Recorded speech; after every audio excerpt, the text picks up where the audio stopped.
Praise the Lord. இயேசு கிறிஸ்துவின் இனிதான நாமத்தினாலே இந்த நல்ல புதிய மாதத்திலும் உங்கள் யாவருக்கும் அன்பான வாழ்த்துக்களை தெரிவித்துக் கொள்கிறேன்.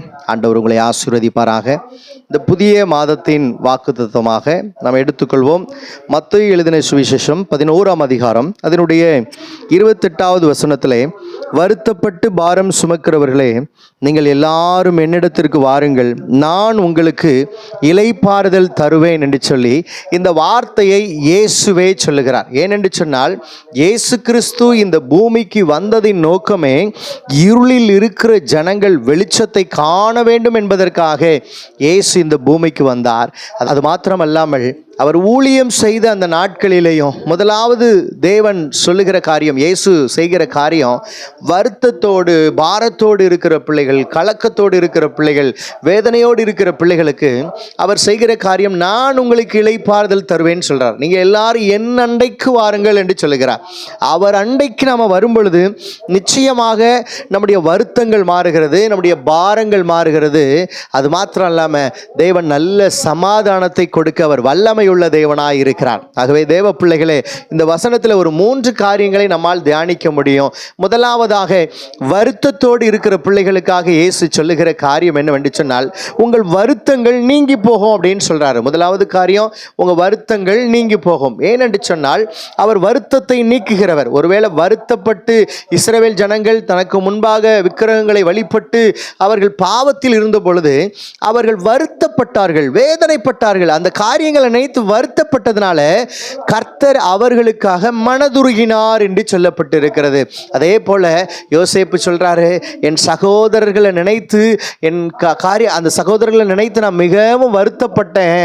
ஆண்டவர் இப்போ மனாசையை கொடுத்து இந்த வருத்தத்தை கர்த்தர் மாற்றினார் என்று சொல்லி அந்த யோசேப்பு மிகவும் அழகாய் சொல்லுகிறார். எனக்கு அன்பான தேவ ஜனமே, இன்றைக்கும் நம்முடைய வாழ்க்கையில் ஒருவேளை சில காரியங்கள் யோசேப்பினுடைய சகோதரர்கள் போல சில காரியங்கள் அவமதிக்கப்பட்டு, ஒருவேளை வார்த்தையினால, சில காரியங்களினால நீங்க வருத்தப்பட்டு வேதனையோடு கூட இருக்கலாம்.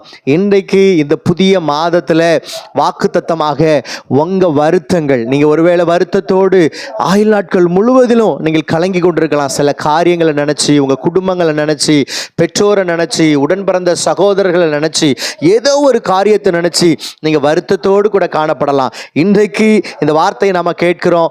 உங்க வருத்தங்கள் உங்களை விட்டு முற்றிலுமாய் நீங்கி போடும். நிச்சயமாக உங்க வருத்தங்களை ஆண்டவர் மாற்றுவார். அது மாத்திரம் இல்லாம இரண்டாவது காரியமாக, உங்களுடைய பாரங்களை ஆண்டவர் மாற்றுவார் என்று சொல்லி பார்க்கிறோம். நிச்சயமாக ஒருவேளை ஏதோ ஒரு பாரம், இந்த வருத்தத்தின் நிமித்தமாக ஏதோ ஒரு பாரம் உங்கள் இருதயத்தை மிகவும் அழுத்தி கொண்டிருக்கலாம். ஏதோ ஒரு பாரம் உங்களை ரொம்ப வேதனைப்படுத்தி கொண்டிருக்கலாம்.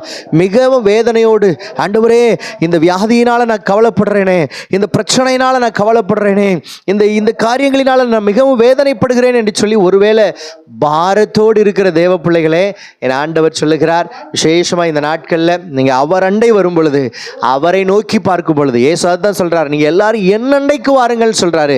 வருத்தத்தோடு பாரத்தோடு இருக்கிற பிள்ளைங்களே, நீங்க இயேசு அண்டை வந்து பாருங்க, உங்க பாரத்தை நான் நிச்சயமா மாற்றுவேன் அப்படின்னு சொல்லி ஆண்டவர் சொல்றாரு. ஒரு காரியம் சொல்றாரு, தாவீது சொல்றாரு சங்கீதம் 68:19, என்னாலும் ஆண்டவருக்கு சோத்திரம் உண்டாவதாக, நம்மேல் பாரம் சுமத்தினாலும் நம்மை ரட்சிக்கிற தேவன் அவரே என்று சொல்லி பார்க்கிறோம். அப்ப நம்ம மேல பாரம் வந்தாலும் இந்த பாரத்தை மாற்ற இயேசுவால முடியும், கர்த்தரால முடியும், நிச்சயமாய் முடியும் என்கிற ஒரு விசுவாசத்தோடு நாம் இருந்தோம் என்று சொன்னால், நிச்சயமாக நான் சொல்றேன், அவர் அண்டைக்கு வந்திருக்கிற பிள்ளைகளுக்காக நான் சொல்றேன், நிச்சயமா உங்க பாரத்தை ஆண்டவர் எடுத்து போட அவர் வல்லமை உள்ள தேவனாய் இருக்கிறார். உங்க பாரங்கள் முற்றிலுமாக மாறி போகும். மூன்றாவதாக இயேசு சொல்றாரு, நான் உங்களுக்கு இளைப்பாறுதல் தருவேன்னு சொல்றாரு. கலக்கத்தோடு இருக்கீங்களா? வேதனையோடு இருக்கிறீங்களா? பாடுகளோடு இருக்கீங்களா? தேவ பிள்ளையே, உங்கள் வருத்தங்கள் மாறுகிறது, உங்கள் பாரங்கள் மாறுகிறது. இருதயத்தின் அங்கலாய்ப்பை கர்த்தர் மாற்றி சமாதான குலைச்சலோடு வேதனையோடு இருக்கிறீங்களா? அலறல் சத்தத்தோடு மனதில் ஒரு நிம்மதி இல்லாமல் வாழ்ந்து கொண்டிருக்கிறீங்களா? என் இயேசு சொல்லுகிறார், நான் உனக்கு இளைப்பாறுதல் தருவேன். என்னாலே அன்று இளைப்பாறுதல் உண்டாவதில்லை, இயேசு இயேசுவே இளைப்பாறுதலின் தேவன், நானே சமாதானத்தின் தேவன் என்று சொல்லி இயேசு இந்த பூமிக்கு வந்தார் அல்லவா? நிச்சயமாக உங்கள் வருத்தங்களை ஆண்டவர் மாற்றி, உங்கள் பாரங்களை ஆண்டவர் மாற்றி உங்களுக்கு ஆண்டவர் இளைப்பாறுதலை தருவாராக. அப்படிப்பட்ட மாதமாக இனி வரக்கூடிய நாட்கள் அப்படிப்பட்ட ஆசீர்வாதத்தின் மாதங்களாக இயேசு உங்களுக்கு கொடுத்து என் ஆண்டவர் உங்களை ஆசீர்வதிக்க அவர் வல்லமையுள்ள தேவனாய் இருக்கிறார். God bless you. நிச்சயமாகவே ஆண்டவர் உங்கள் ஒவ்வொருவரையும் வாழ்க்கையிலையும் ஆண்டவர் வருத்தங்களையும் பாரங்களையும் மாற்றி சமாதானத்தை கொடுக்க அவர் வல்லமையுள்ள தேவனாய் இருக்கிறார். அப்படிப்பட்ட ஆசீர்வாதங்களை தந்து நம் தேவன் தாமே நம்மை ஆசீர்வதிப்பாராக. ஆமேன். God bless you.